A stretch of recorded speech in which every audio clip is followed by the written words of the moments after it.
We're a long way from Kesanuma.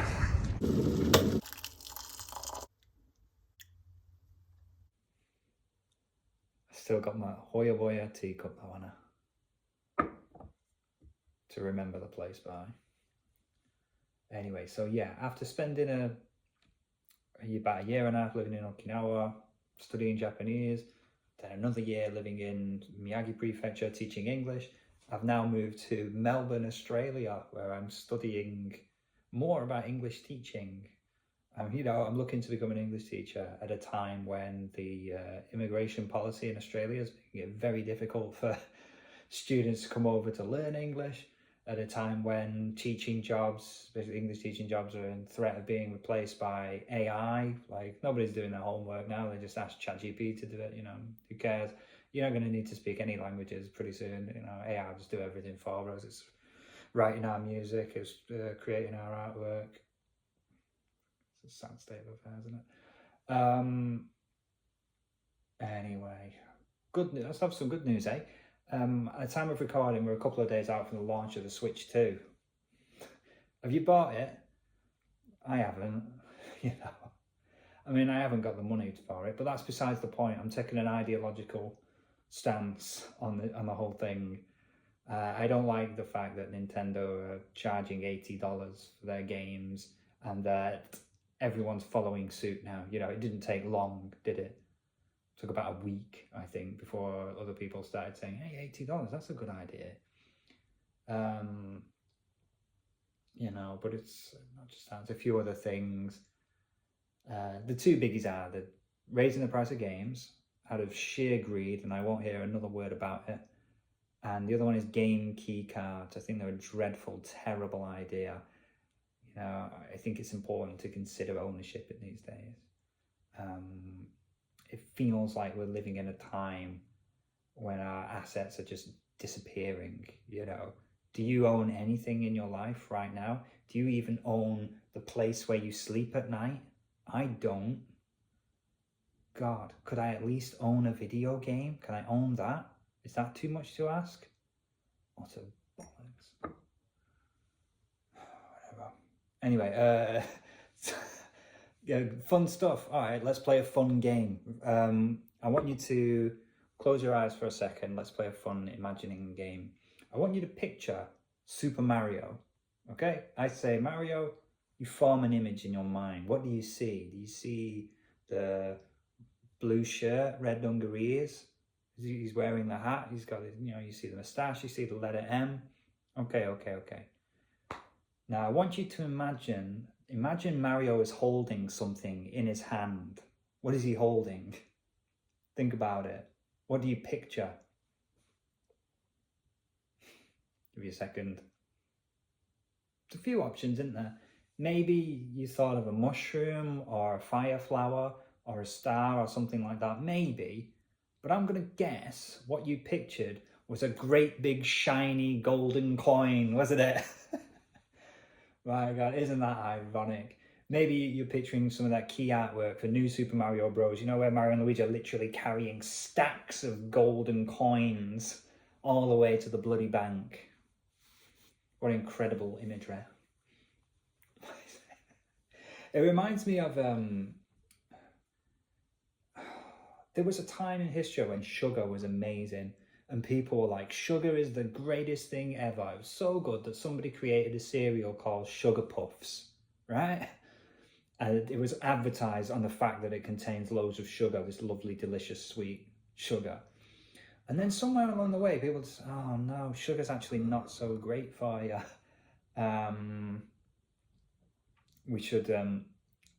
We don't want people to think sugar when they see Sugar Puffs. How in the hell do we sort this out? And what they came up with was a big monster called the Honey Monster. And the Honey Monster just existed. So this big yellow furry guy who would run around munching on Sugar Puffs, giving them to children and stuff. And to not shut up about honey. Every second that he was on screen, he was talking about honey. He loves honey. He's the Honey Monster. So that when people see Sugar Puffs, they don't think sugar, they think honey, which is good, right? It's natural. Never mind the fact that sugar's natural too. It's healthy. I heard that honey's practically good for it. It can cure cancer and stuff, it can do something. I don't know. It's made by bees and what have you. It's great. Honey. You can sell parents on honey. I feel like Mario's got a bit of an image problem. When was New Super Mario Bros. 2 on the 3DS? It wasn't that long ago, but the whole game was just stacks of gold coins, wasn't it? Like the whole thing, like you jump into a level, there's just like 1,000,000 gold coins everywhere. Big shiny golden coins that make that nice metallic clang noise when you pick them up. That's Mario. Punching the block. Here comes a coin. Ding! If you're really lucky, you can punch the block like 100 times and 100 coins pop out. Ding, ding, ding, ding, ding. Yes, yes, yes. The Mario Bros. Movie. What does anyone talk about with that movie? It's the gross, isn't it? It made $1 billion or whatever. That's what I see when I picture Mario in my brain now. A big stack of cash, a lot of shiny golden coins. I once said to a friend of mine that like it's weird because I grew up playing Nintendo. My first console was the Nintendo Entertainment System. First game was the dual cartridge. I had Super Mario Bros. And Duck Hunt on it, and it came with a Nintendo Zapper. As a boy, as a 5-year-old boy, I cannot imagine anything more fun. It was incredible. And, you know, for a while I was obsessed with Nintendo and Mario in particular. I used to draw pictures of Mario in my school exercise books. I used to design my own Super Mario Bros. Levels, especially if the exercise book was like a maths book that had squared paper. Perfect for designing Mario levels. You know, that was me all day. And then somewhere along the way, it just became nothing. Mario's face just became completely divorced from all those feelings, all those good feelings that I had. And I once said to a friend of mine, I see Mario, I invest in with about as much emotion, as much room in my heart as I would for the red angry bird or an emoji. Just nothing. It's just a corporate logo. And I enjoyed Mario Odyssey. It was incredible. It was so good. And I would still play it now. It's one of the games I brought with me from England. I've carried that little cartridge all the way around the world in case I wanted to play a bit of Mario Odyssey. I mean, I haven't done. In the 2.5 years I've been carrying that cartridge around with me, I haven't. Oh yeah, Switch RPG chat. Flipping Xenoblade Chronicle. See what that is? That's the game. It's on there. The game is on that cartridge. Do you understand, Nintendo? Jesus Christ. Here's me playing Xenoblade. My contention that the cutscenes in this game are boring, are universally boring and dreadful, and the writing is so bad. They're all standing about like lemons. That's Tatsu. He's an annoying no pun. It's already irritating.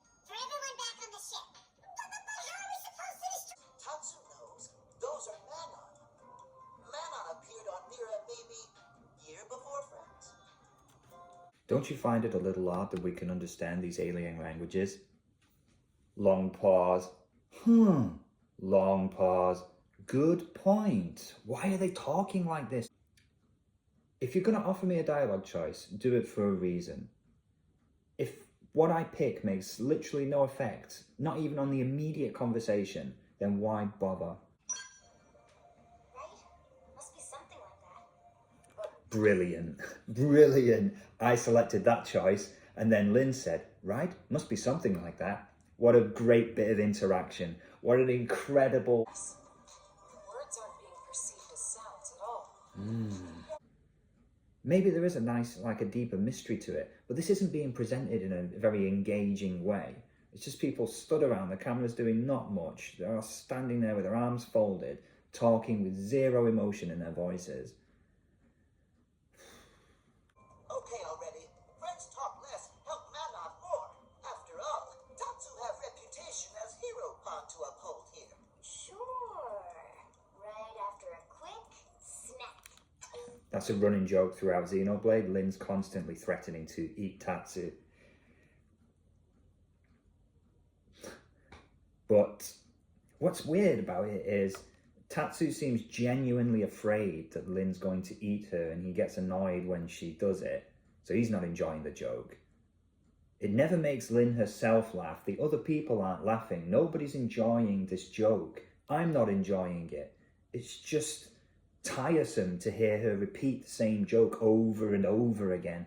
I'm not even that far into the game. This is chapter 5, and I'm sick of hearing her say it. Please make contact. Agreed? Camera slowly pans out, fades. Finally, the end of that cutscene. Bottomless pits, another tutorial. Bottomless pits are topographical features present in certain areas. If you fall into one, your party will be incapacitated, whether on foot or piloting skells. That's the mechs. There's been no sign of those mechs yet. I'm like 10 hours into this game, more. When do I get my mech? Great. And why is there a tutorial to explain what a bottomless pit is? Bottomless pits have been part of the gaming landscape since the Atari 2600. There's no need to have a bottomless pit tutorial in a game. You fall in, you're dead. We get it. And that's a lesson you can learn by just having it happen to you if you accidentally fall into a pit. And Xenoblade Chronicles X is a game where you don't lose progress. You simply can't. It's not like you die, you get a game over. All it does is teleport you back to the last landmark you visited. You don't even lose any experience points or currency. There's no penalty at all. So you can afford to let the player learn that lesson by themselves without pausing the game for a text box. It's simply unnecessary, and it's something everybody knows anyway. The whole game is like this. Okay, close. Right, I bet £100 million that as soon as I close this text box, another one will pop up. Damn, I guess I'm out £100 million.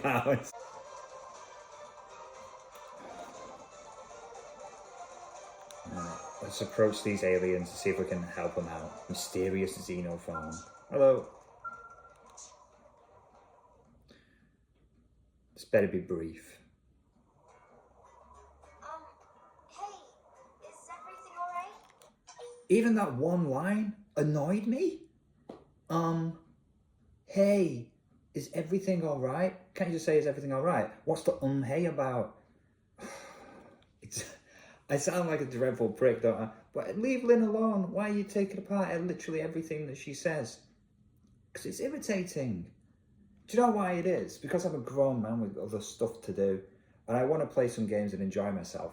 But I'm aware that I just don't want to spend the whole day doing it. So I'd like to make a little progress on this game before I have to get on with making dinner or applying for jobs. You know, just... I don't know. Oh, thank God Tatsu's here.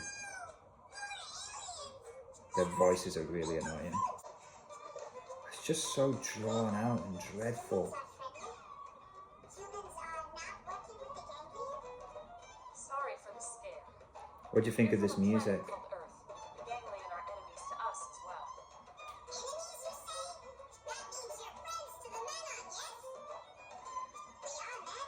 It's just like a sort of wild violin that seems to be just like oscillating up and down the scale, like it's like it's not nice to listen to. It's I guess the music is trying to indicate the sort of light-hearted, playful nature of this conversation, but it's not putting me in a good mood. I'm not enjoying this. Why don't I just turn it off? What's wrong with me? Don't understand the logic behind making these aliens sound like the rescue rangers as well.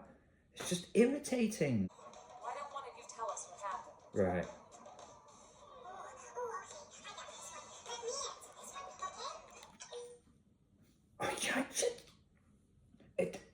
It's like I've just got a completely different philosophy from the people who created this game.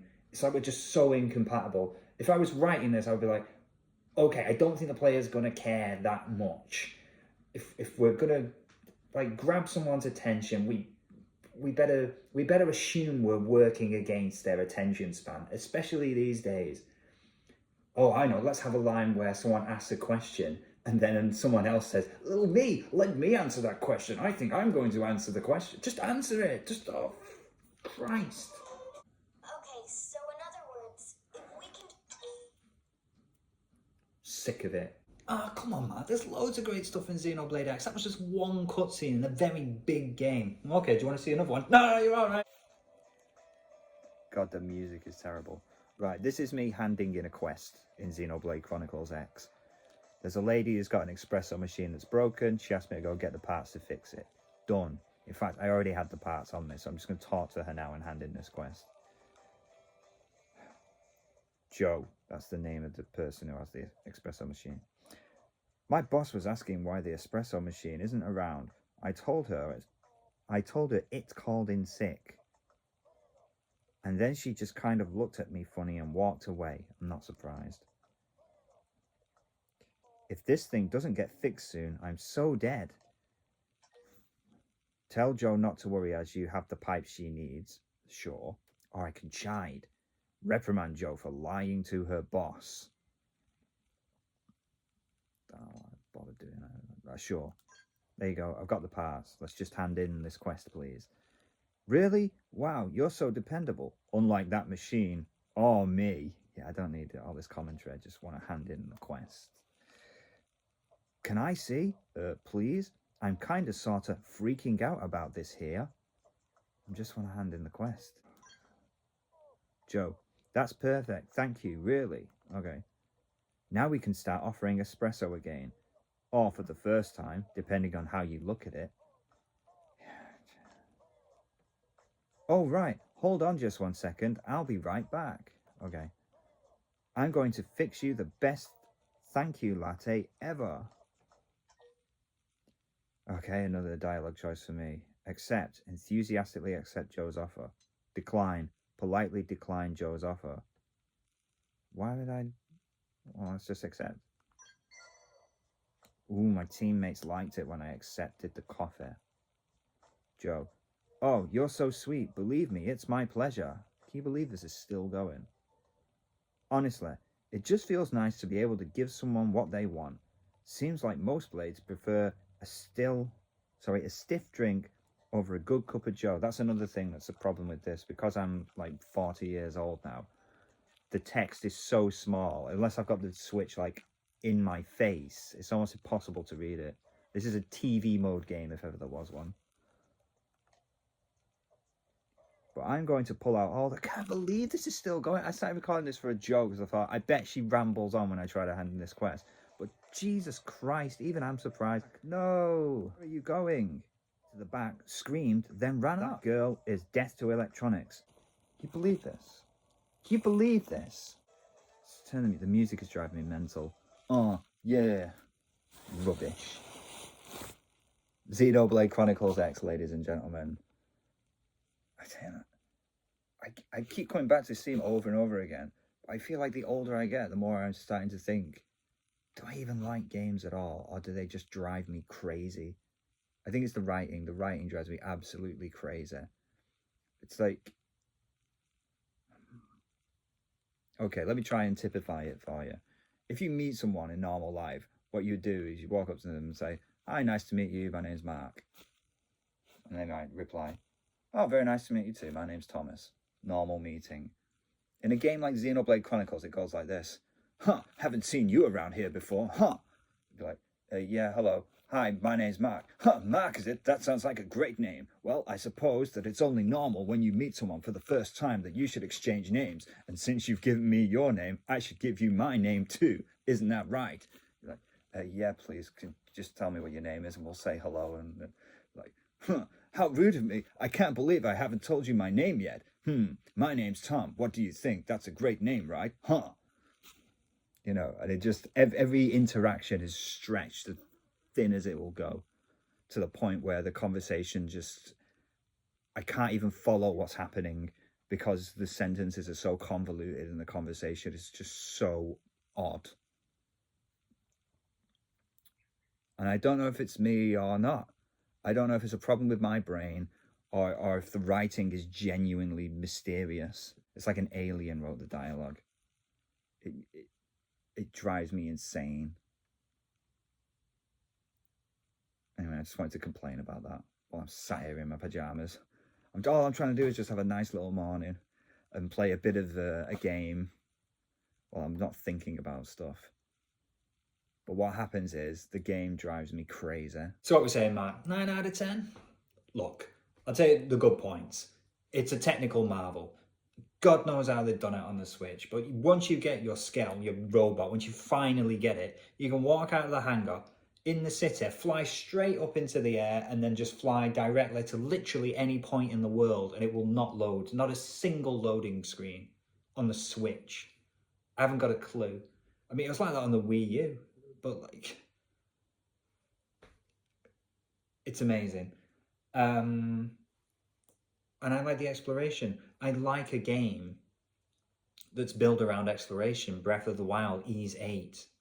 This game, you're just charting a planet that you've crash landed on. That simple premise is fantastic. I don't know why I have to overcomplicate with all this nonsense.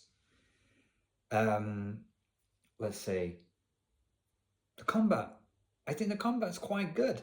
So you've got basically a class system. The class you choose will determine which weapons you can use. You have 2 weapons, a main and a sub-weapon, a ranged weapon and a melee weapon. And each weapon has its own set of skills. Once you master a weapon class, then you have access to its skills, but you can change to a different class. It's fantastic. There's lots of opportunities to experiment with the combat system and build your own like loadouts.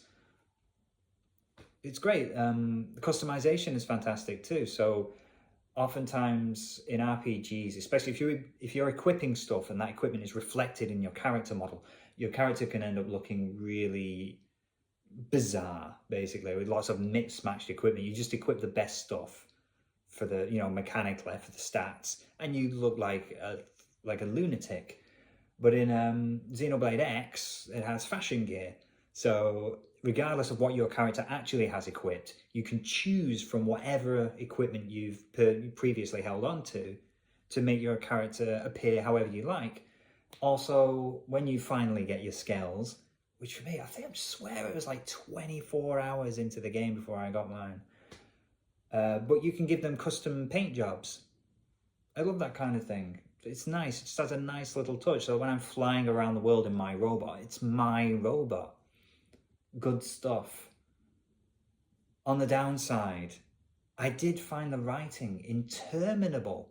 Some of the cutscenes, some of the elements of the story were quite interesting, but it was presented in such a way where people talked endlessly. They repeated the same jokes. The pacing was horrible, long, lingering shots of nothing. The staging in the cutscenes, literally just 4 people stood in a circle with their arms crossed, talking to each other for 5 minutes, while there's nothing else going on. Dreadful. And spoiler warning, it's not even a complete story. It just... You know what I mean? If you do somehow get invested in this story, don't hold your breath for a payoff, because it's... Do you know what I mean? You've got more chance of a Full Metal Panic getting finished than this thing. Anyway. So... Where does it fit on the chart?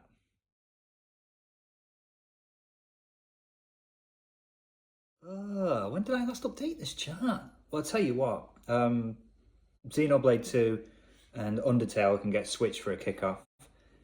I think I put Undertale at number 1 just after I finished it. I really loved the ending. I especially loved the theme tune as you fought the final boss. Was fantastic. But Xenoblade 2 is a game I've played more than any other game on the Switch, even more than Breath of the Wild. If you look at my playtime,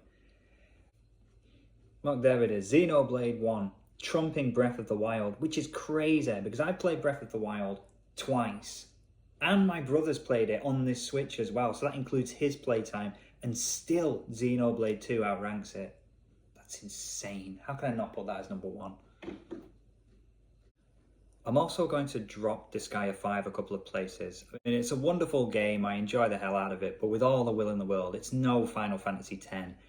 And I think the Trials of Mana remake deserves a bit more credit. It is gorgeous. I love the pixel art in Disgaea 5, but those really colourful, nicely designed 3D models in Trials of Mana, and the worlds and the cute little enemies. And the UI, the fact that in the Trials of Mana remake, when an enemy launches an attack, you have this nice bit of UI, or whatever you call it, on the floor, like a little orange path that you can see in advance, gives you a chance to dodge and get out of the way. It's just really nice, feels nice to play, and also it's got replay value like you wouldn't believe, with all the different stories and the characters you can select. The way you upgrade your characters, you can try out different routes with that. Yeah. So I'll drop Disgaea 5 a place or two and bump Final Fantasy X and Trials of Mana.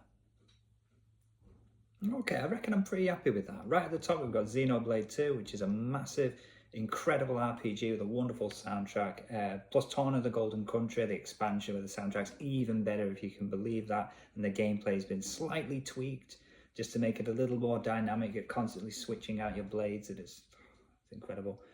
Underneath that, Undertale, a surprising, delightful RPG. Then in third place, Grandia HD Collection, which is just pure nostalgia for me. Again, another fantastic soundtrack. I love the characters in Grandia. I love the way that your magic system, I love the way that works. Final Fantasy X, it's a high point in the Final Fantasy series for me. Beautiful combat system. Every character has their own role to play within the game. The sphere grid is a nice way of developing your characters, gives you a good visual representation of your progress as you move through the game. Trials of Mana, gorgeous action RPG. Disgaea 5, just endless fun, especially for someone like me. It's a great distraction of a video game, something you can just play forever and ever and ever. It's quite dangerous, isn't it, really? Underneath that, Collection of Mana, of course slightly dated, being a collection of Super Nintendo games and one Game Boy game, I think.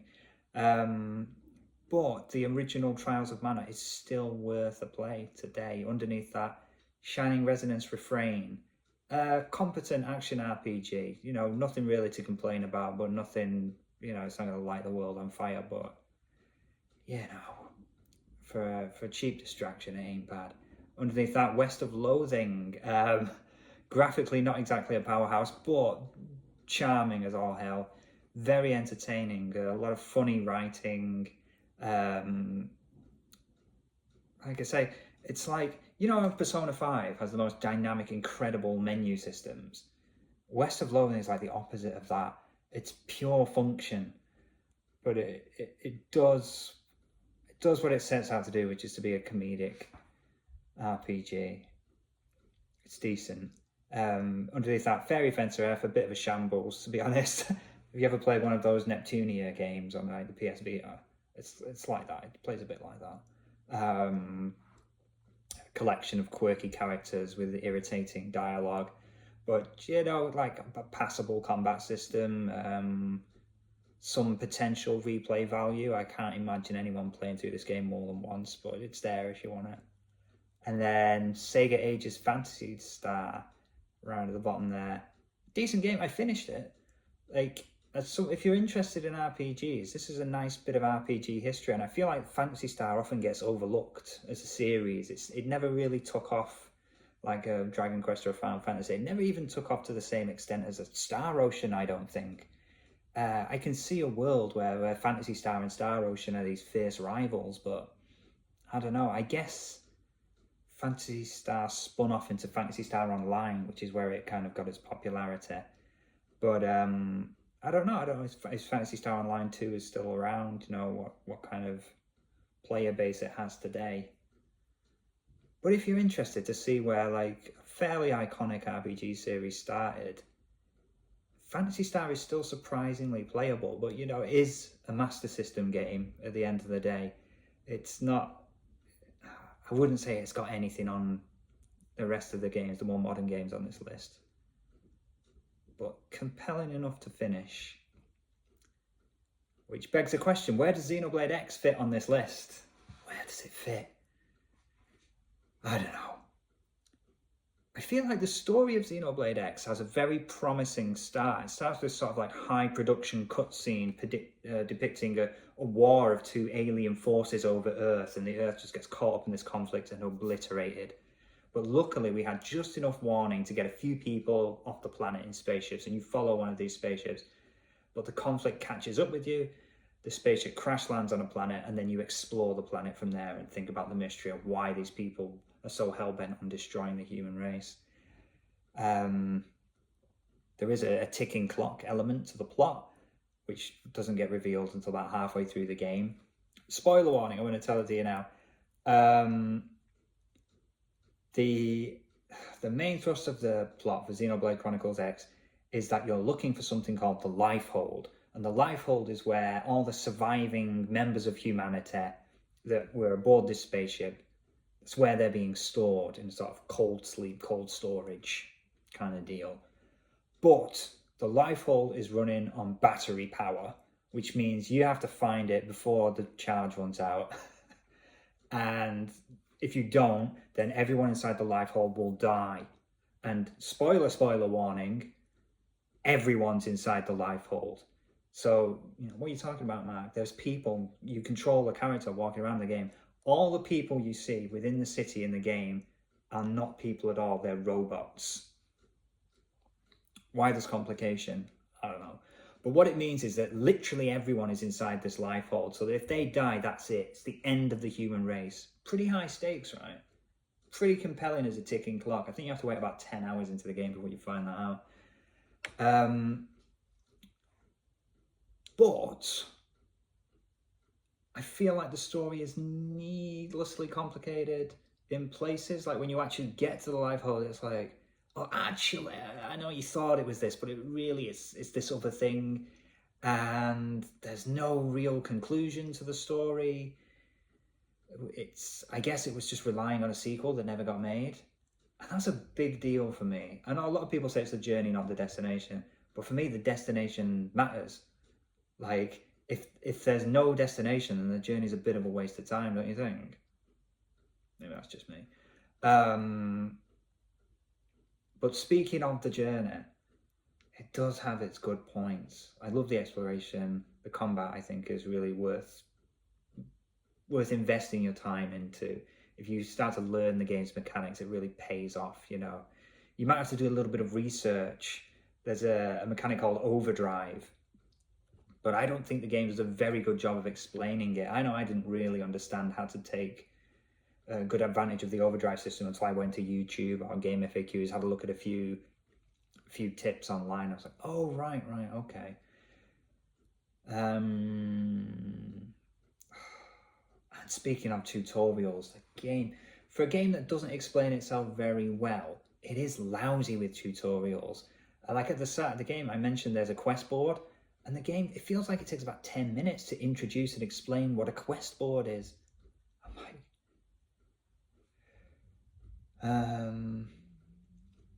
where does it belong on this list? All right, let's go. Just from the bottom. Is it better than Phantasy Star? Yeah. Better than Fairy Fence? Yes. West of Loathing, Resonance Refrain, Collection of Mana? Yes. Disgaea 5. Would I put it above Disgaea 5? I think I would. Trials of Mana.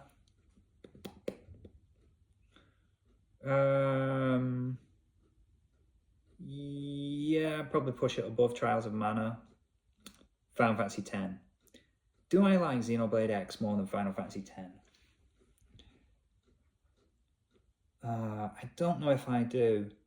Grandia HD, definitely not. I love Grandia. I love it way more than Xenoblade X. So I think it's below there. So I want to put Xenoblade X either above or below Final Fantasy X, I think. How do I feel right now? I'm going to need a moment to think. I need a drink of water. Tough call, isn't it? It's an important decision. It's not like you can just decide these things arbitrarily and just sack it off because it doesn't matter at all. It matters. Is Xenoblade X better than Final Fantasy X in my opinion on the Switch?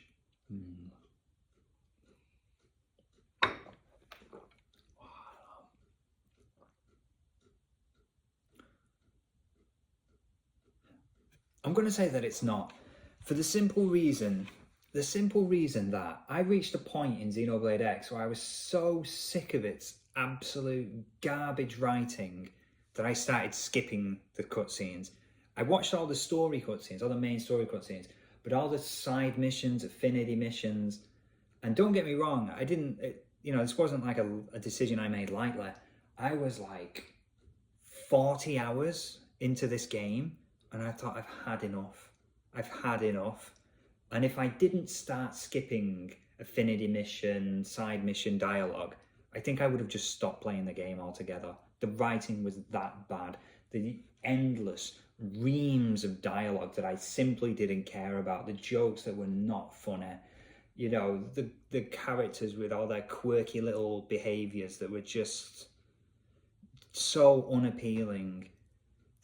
All the aliens with their irritating ways of talking. The Manon who like they end every sentence like, you know, you see, like it's really, really irritating. And there was nothing, I like almost every aspect of Final Fantasy X. Even though it's a PS2 game, it's, you know, I think it stands the test of time.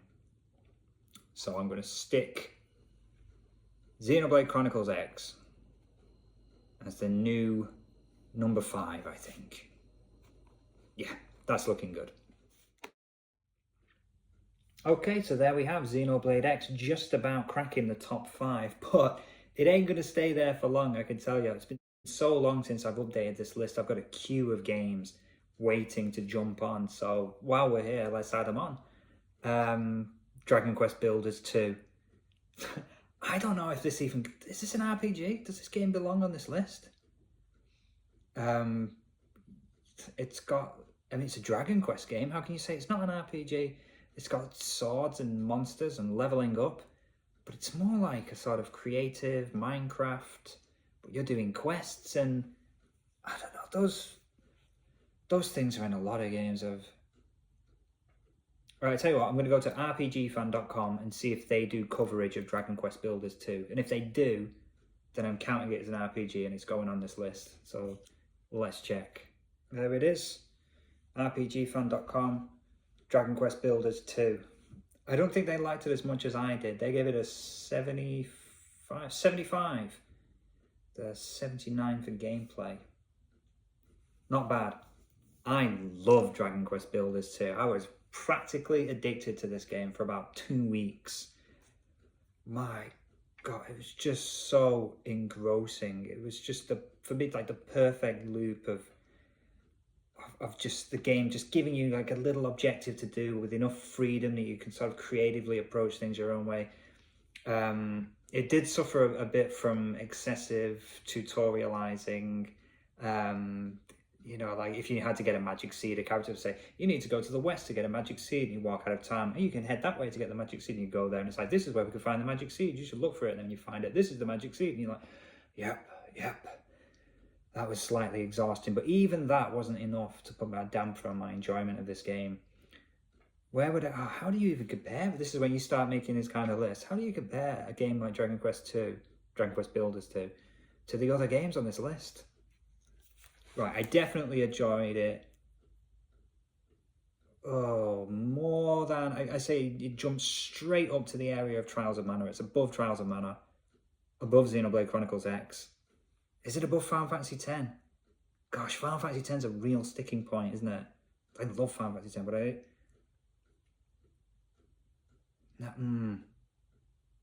No, I think I really... Oh, God almighty. Dragon Quest Builders 2, Final Fantasy X. How in the hell do you compare two games like that? I don't know how people do it. I don't know why I'm not using that thing, tiermaker.com or whatever it is. I'm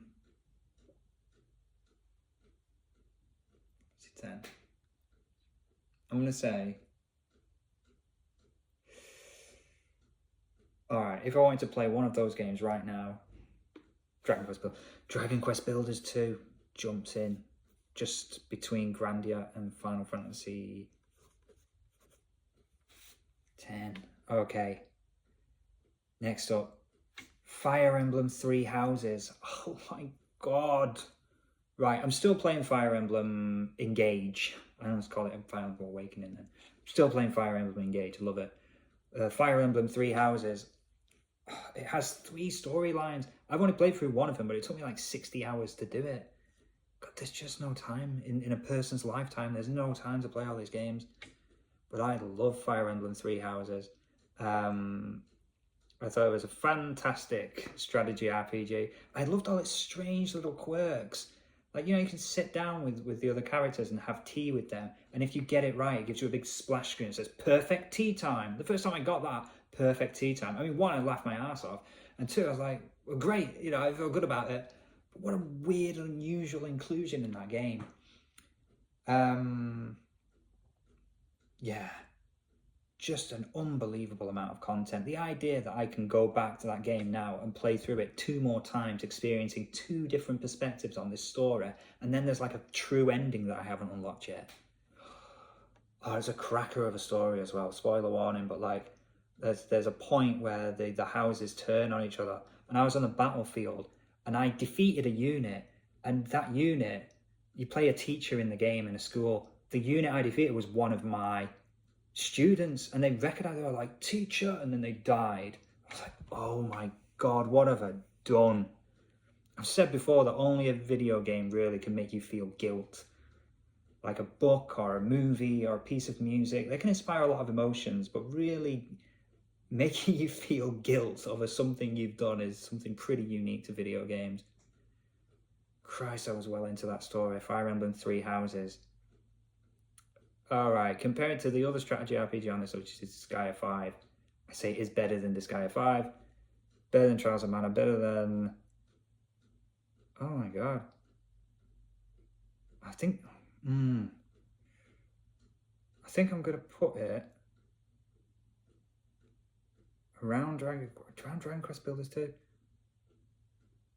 I think I possibly had slightly more fun with Dragon Quest Builders 2, but then there's not much challenge in the way in Dragon Quest Builders 2. It's really just playing around. Fire Emblem Three Houses, what a heck of a game. I think I'm going to put it just... Oh, it's better OS than Grandia HD. Crikey, I love Grandia, but...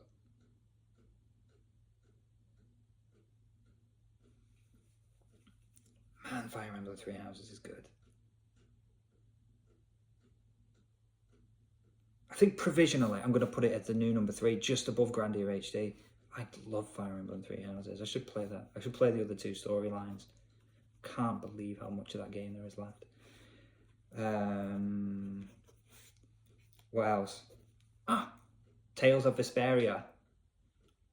I've got a bit of a checkered history with the Tales series. Sometimes I love them, sometimes I hate them. The writing is often bogged down in endless terminology. You know, the stories can be a little... Look, I won't say you played one, you played them all, but it's a little bit like Terry Pratchett's Discworld.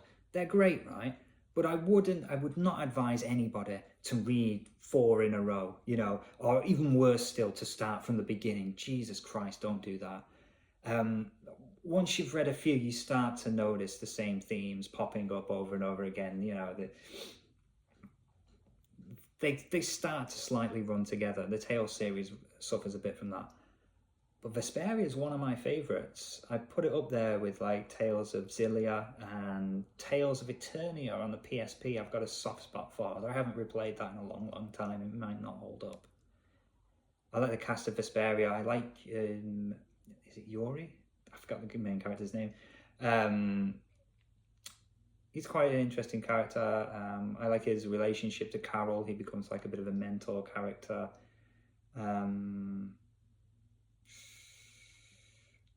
It's just a rock solid action RPG. Yeah, I place it around Trials of Mana. Let's see, the combat. The combat is... It's not as interesting as the combat in Xenoblade X, but very few games are. Xenoblade X has got a very interesting combat system. Tales of Vesperia, where does it go? Where does it go? I think I would put Tales of Vesperia just above Trials of Mana, but below Xeno... all that complaining I did about Xenoblade X. Did I?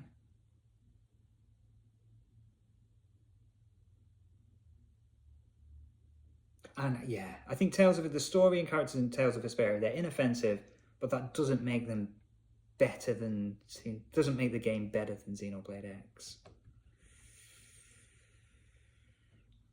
Yeah, right now I feel it belongs about there, just somewhere in between Xenoblade X and Trials of Mana.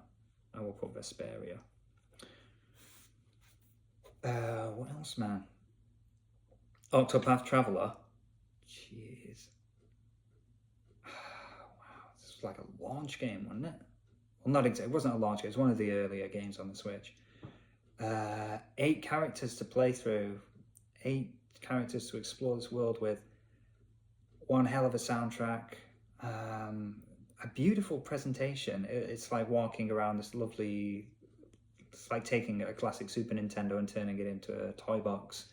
You know, like Final Fantasy VI or Bahamut Lagoon or something, and just popping like a pop-up book version of that. And of course that style's become quite popular, and we're seeing all sorts of, like, the Dragon Quest III remake kind of looks like that.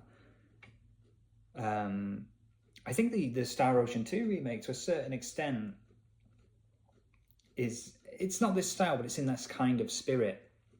It's like Octopath Traveler is for 16-bit games what Star Ocean's Second Story R is for PS1 games with pre-rendered backgrounds, I think.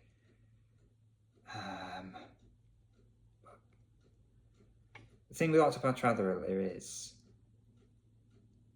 I stopped playing it after I finished the story for one of the characters. And I thought, do I want to slog through these like end bosses 7 more times? The answer was absolutely not. It took me, I'm sure it was a 40-minute fight with one of those bosses, possibly longer. A lot of the bosses feel like they take a long time. It can feel like a bit of a war of attrition, which does drag it down a bit. And there's not much cohesion between the stories. There's really just 8 different stories that take place in the same world, where the people are sort of tagging along, hanging around with each other for no reason, except when there's a cutscene and everybody else just disappears. I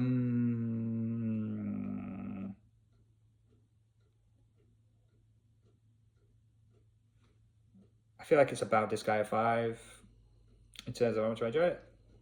I'm going to put it above Disgaea 5, below Trials of Mana. That feels about right for Octopath Traveler for me. I haven't played it in a long time. But yeah, I played it for about 70 hours, I think. That's how long it took me to finish one of the stories and make good progress with all the other stories, of course.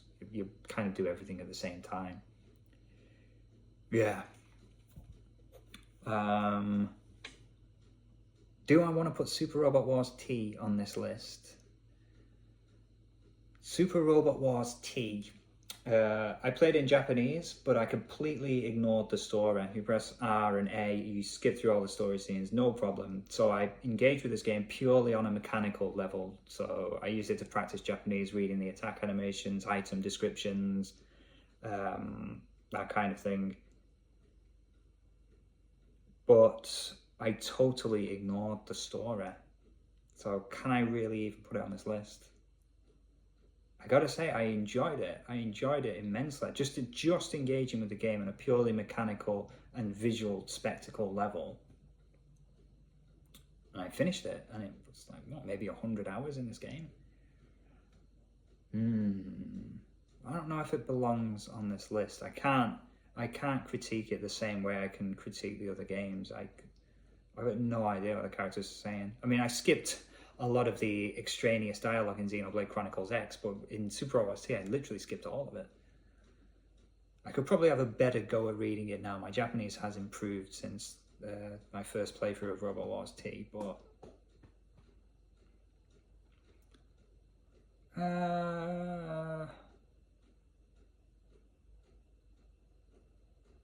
No, I'm going to leave it off the list for now. It doesn't make sense to put it there if I have literally ignored the entire story. Last one. Right, here we go. Final Fantasy VII. I did a playthrough of Final Fantasy VII on the Switch. Flipping heck. I mean, where do you... It's number 1, right? Isn't it? Is it? Is it? You remember when you're in the crater and there's all the men in the black capes wandering around, there's a bit where you have to like make a jump between flashes of lightning or something, and if you press the wrong timing, the lightning hits Cloud and he stumbles back, and then you have a fight, and then you have to try it again. But there's something not quite right about the timing. Do you know the bit of the game I'm talking about? It's just completely frustrating.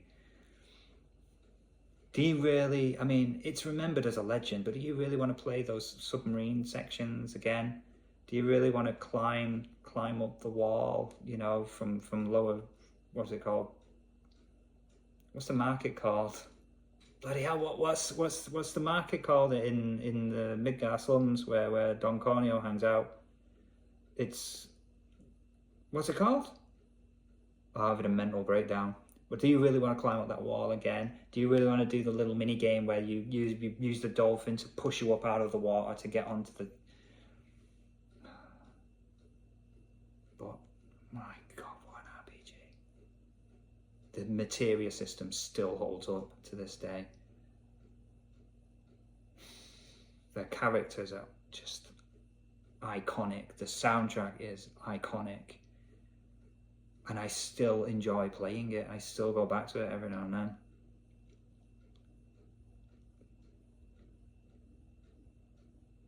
It's above Grandia. Is it above Undertale? Fire Emblem? It's above Fire Emblem. Is it above Undertale? Yes. Is it above Xenoblade 2? What am I doing? It's a PS1 game. Phone's telling me off.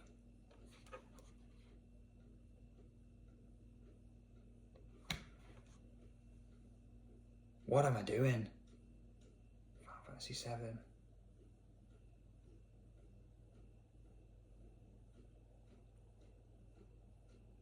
Final Fantasy 7.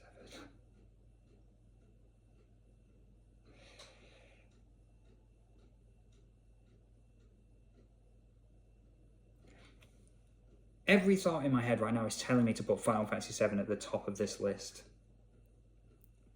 And I'm gonna do it, even though I'm aware that that's just my old man brain.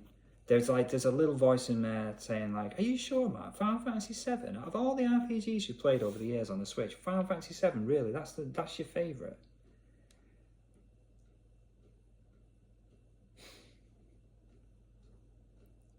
There it is. I simply cannot deny it. Final Fantasy 7. Bloody hell.